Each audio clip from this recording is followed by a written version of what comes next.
Today is Thursday, March 21, 2022. I'm Pastor Michael, and this is Wilderness Wanderings.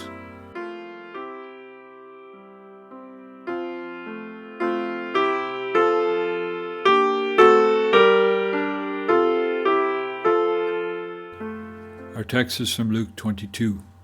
While he was still speaking, a crowd came up, and the man who was called Judas, one of the 12, was leading them. He approached Jesus to kiss him, but Jesus asked him, "Judas, are you betraying the Son of Man with a kiss?" Verses 47 to 48. In today's text, we see just how deep and depraved sin can be. Judas's betrayal of Jesus was of the worst sort. But we also see just how determined Jesus is to bring redemption to the cosmos. He is willing to accept the betrayal from a friend so that all, including us, can be named his friends. In those days, it was not unusual for men to exchange a kiss when they met. It was a convenient way for Judas to identify Jesus for those who had come to arrest him. It would have been very dark, and those with only a cursory knowledge of Jesus and his band of 12 could easily have arrested the wrong man. This kiss of greeting expressed friendship and esteem, even love. Not romantic love, to be sure, but the love of friends who will go to all lengths to help each other. Giving this kind of kiss was a powerful symbol to everyone who saw it. Strangers would never greet each other with such a kiss. It was a greeting reserved only for the most special of relationships. Later, Paul told the church to greet one another with a holy kiss, Romans 16:16.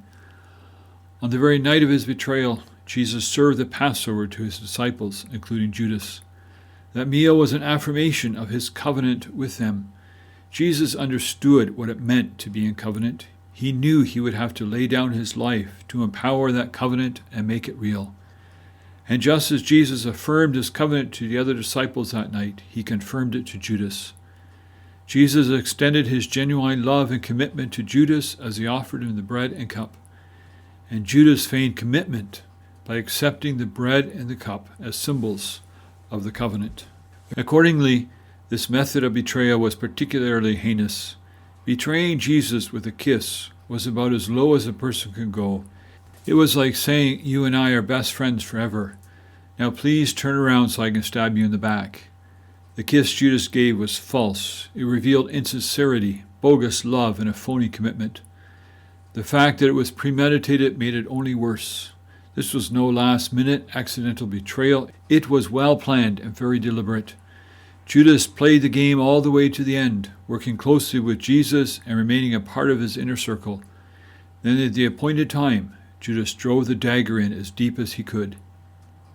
Judas's actions were hypocritical in the extreme. His actions said, "I respect and honor you," at the exact time he was betraying Jesus to be murdered. Judas's actions illustrate Proverbs 27:6. Wounds from a friend can be trusted, but an enemy multiplies kisses. Often, foes disguise themselves as friends. Evil often wears a mask to conceal its true purpose. Such deception and hypocrisy often lie at the base of sin. Sin works hard to disguise itself. But Jesus knows what is happening, as his question, "Are you betraying the Son of Man with a kiss?" indicates. However, it also offers Judas one last opportunity to change course. Just hours earlier, Jesus had warned his followers, "The Son of Man will go as it has been decreed, but woe to that man who betrays him." Luke 22:22. Jesus will walk this road. He will accept his friend's betrayal. For the Son of Man came to seek and to save the lost. 19 verse 10. And the way of salvation was through betrayal and death.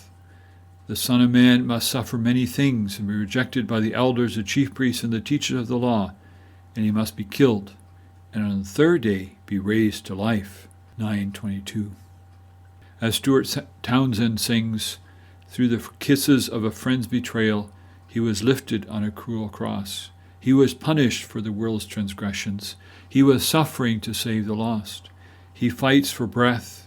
He fights for me, loosing sinners from the chains of hell. And with a shout our souls are free, death defeated by Emmanuel." So, sit in that garden with Jesus.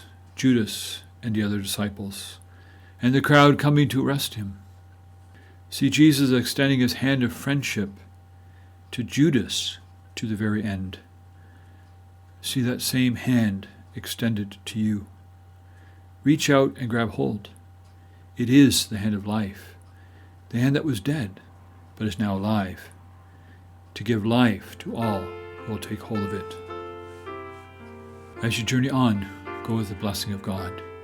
May the peace of the Lord Christ go with you wherever he may send you. May he guide you through the wilderness, protect you through the storm. May he bring you home rejoicing at the wonders he has shown you. May he bring you home rejoicing once again into our doors.